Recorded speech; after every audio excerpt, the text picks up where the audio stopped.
Ring complex क्या है? Siwana ring complex है क्या? सबसे और महत्वपूर्ण चीज आपको समझना होगा कि ये आपका जो क्षेत्र है इसकी पृष्ठभूमि क्या है, इसकी ज्योग्राफी क्या है। 75 करोड़ वर्ष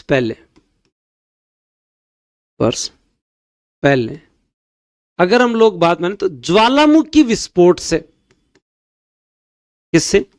ज्वालामुखी विस्फोट से, ध्यान रखना भाई, ज्वालामुखी विस्फोट से। और जब ज्वालामुखी विस्फोट होता है ना, तब क्या होगा? बीच में तो होगा खड्डा, बीच में तो होगा खड्डा, और चारों तरफ बन जाएगी एक रिंग, चारों तरफ बन जाएगी एक रिंग। और ये आप लोग जरूर याद रखना, बीच में से जमीन धसी और उससे जो है वो दोस्तों चारों तरफ रिंग बन गई, तो इसे मालानी आग्नेय शेल समूह का हिस्सा है। ये मालानी जो अपनी आग्नेय चट्टाने है ना, अवसादी नहीं है, आग्नेय चट्टाने जनरली ज्योग्राफी में आप पढ़ते हैं। हाँ, तो आग्नेय शेल समूह है, मालानी आग्नेय शेल समूह, उसी का पार्ट है। याद रखें दोस्तों, आपके यहाँ पे 75 वर्ष पहले ज्वालामुखी विस्फोट से एक लगभग रिंग कॉम्प्लेक्स, हम इसलिए कहते हैं कि यहां से जमीन धसी तो चारों तरफ जो है वो दोस्तों इस तरीके से पहाड़ियां बन गई, चारों तरफ जो है वो दोस्तों इस तरीके से आपकी पहाड़ियां जो है वो बन गई, और कारण ज्वालामुखी विस्फोट। अब यहां आप लोगों को यह याद रखना जरूरी है कि इसका क्षेत्रफल लगभग जो है वो दोस्तों जो है वो लगभग 750 किलोमीटर स्क्वायर बताया गया है, स्क्वायर बताया गया है। और अगर आप लोग इसकी स्पेशली लंबाई चौड़ाई जब देखेंगे तो पूर्व से पश्चिम तक 30 किलोमीटर है, पूर्व से पश्चिम तक लगभग 30 किलोमीटर का एरिया है ये, और उत्तर से दक्षिण आप देखेंगे तो लगभग ये 25 किलोमीटर है, ये आपका 25 किलोमीटर का एरिया। थोड़ी सी बात होगी, पहले कहानी समझ में आई क्या है ये पे।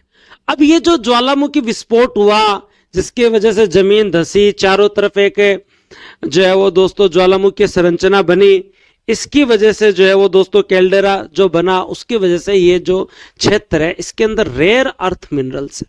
इसकी खोज किसने की? रेयर अर्थ मिनरल्स की। आप लोग ध्यान देना यहां पर एक तो परमाणु खनिज निदेशालय ने जो है वो दोस्तों वो लगा हुआ है इसके अंदर। संस्था देखना, संस्था वगैरह काम नहीं चलेगा। कौन कौन सी संस्थाएं यहां पर है? सबसे इंपॉर्टेंट चीज अगर हम लोग बात करें तो यहां पर जो है वो दोस्तों एक तो परमाणु खनिज निदेशालय है, परमाणु खनिज निदेशालय, एटॉमिक मिनरल डायरेक्टरेट वो खोज कर रहा था। उसके साथ साथ अगर हम लोग बात करें तो भारतीय भूवैज्ञानिक सर्वेक्षण है। 750 लगभग बताया मैंने, कई जगह 725 भी मिलेगा, कई जगह 800 भी मिलेगा, कुछ लोगों का मानना है 1100 किलोमीटर स्क्वायर भी है। एक आपका जो भारतीय भूवैज्ञानिक सर्वेक्षण है, मेरे को लगता है यहां से आएगा डिटेल में मामला, भूवैज्ञानिक सर्वेक्षण, जीआईएस वाले भी हैं। और याद रखें उसके साथ साथ राष्ट्रीय खनिज अन्वेषण ट्रस्ट भी है, ये पैसा लगा रहा है इसमें।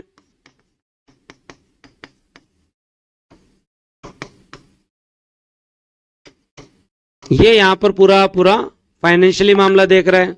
उसके साथ साथ आईआईटी हैदराबाद और आईआईटी धनबाद है,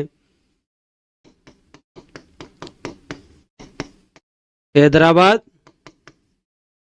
और आईआईटी धनबाद है।